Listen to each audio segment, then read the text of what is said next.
Hello, I'm Suzanne MacDonald from Boatshed Kent. We're going to have a look at this lovely Sealine 305 Statesman. We'll have a look around the outside first. As you can see, she's got a nice canopy cover which has got various panels that can be open or closed as you prefer. Here we have the companionway, nice wide opening to the main boat there, and a really good sized aft deck area with comfortable seating.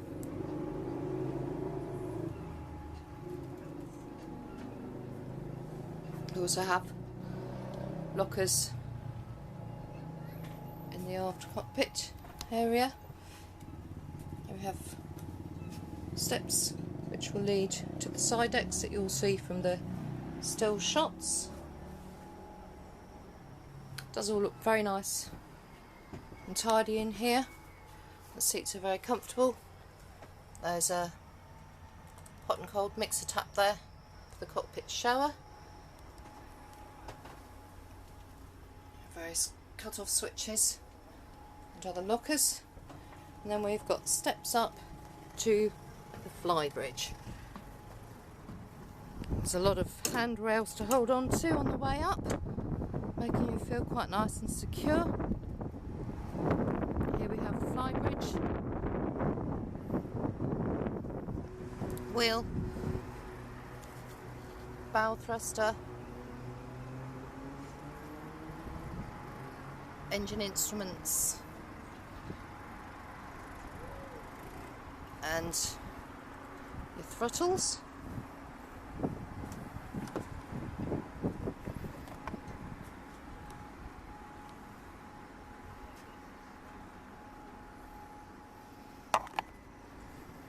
And of course the ship's compass.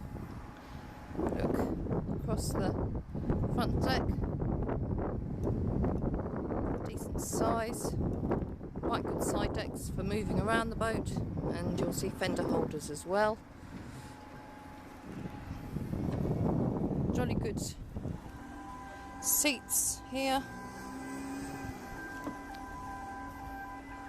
Note that you can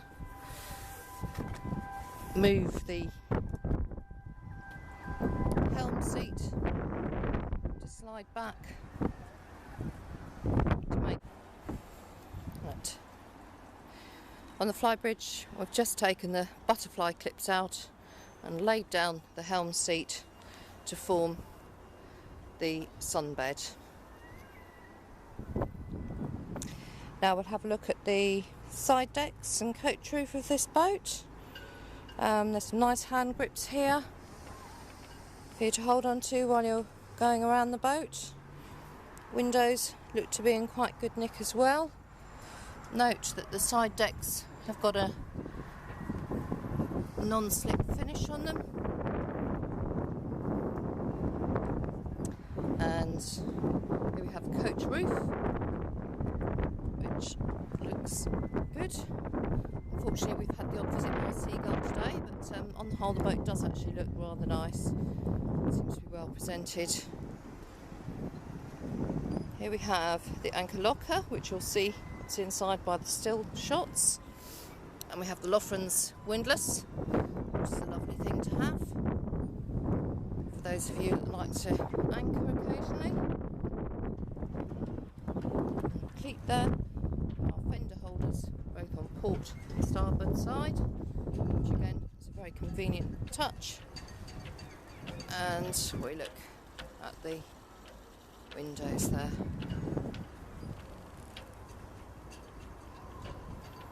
These are very practical boats, and given her vintage, they feel very sturdy as well. Now we're going to have a look at the interior.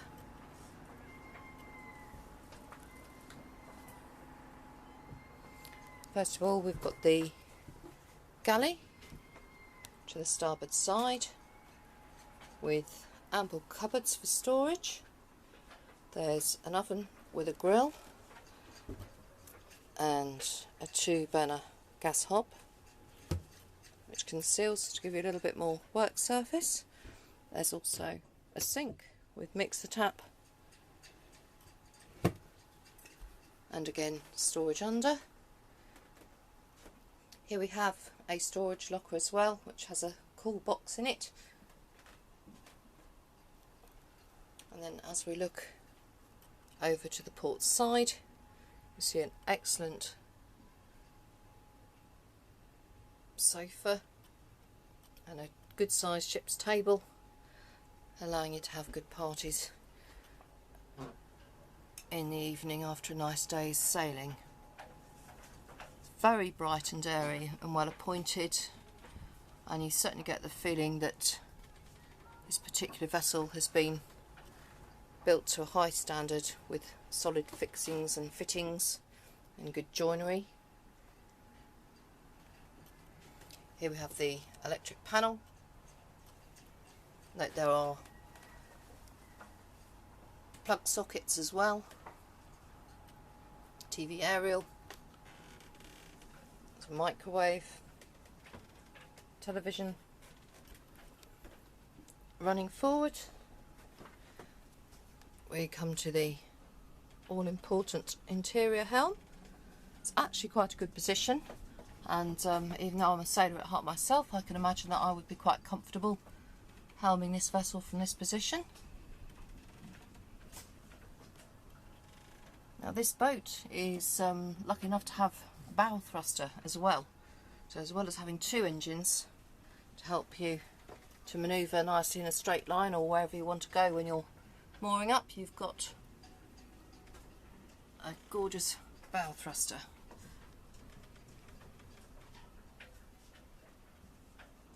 We have an old-fashioned but modern looking nav area for those of you that still like to see your proper charts laid out, maps, and here we have the rest of the navigational gear. The ICOM VHF marine radio. This is quite an old-fashioned bit of kit, but will still do the job. A Navman tracker and your electrics panel and your dashboard giving you all the engine temperatures, rev counters.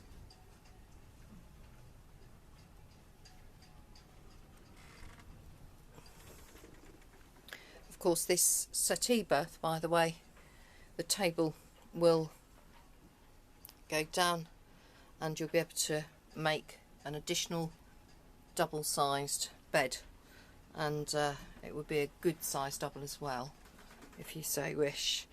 Right, moving forwards, again you'll see how nice the joinery is, still in lovely nick.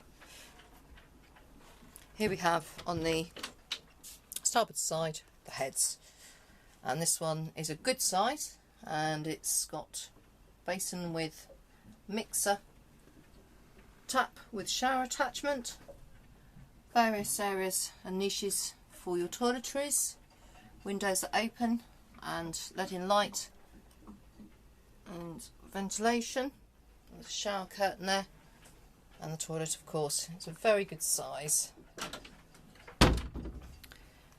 Moving forwards, we've got the forward cabin obviously, and again you've got a nice sized double bed with windows to port and starboard, plenty of space for your important knickknacks, books and etc.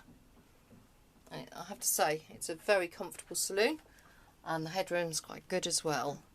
Here we have ample storage space for your clothes and personal belongings. All in all, I get the impression that this vessel has been very well looked after. Not last but or least, we are going to go and have a look in the port side cabin too. Now have a look in the port side cabin. Here we have a little occasional seat with storage underneath it. Again, the joinery in this cabin looks very fine. and cleverly concealed is another locker, which I'll take a photograph of so you can see that there's plenty of hanging space in there. Little area for your knickknacks and table lamps, a window that opens and gives light. And then as we look down here, you'll see we've got a really good size double berth here. So as you can see, this boat has got a lot to offer, ideal for families or couples who wish to go on some quite good cruising holidays. The boat will handle very well, given her 2 engines and the bow thruster set up. But at the end of the day, you're guaranteed some creature comforts as well.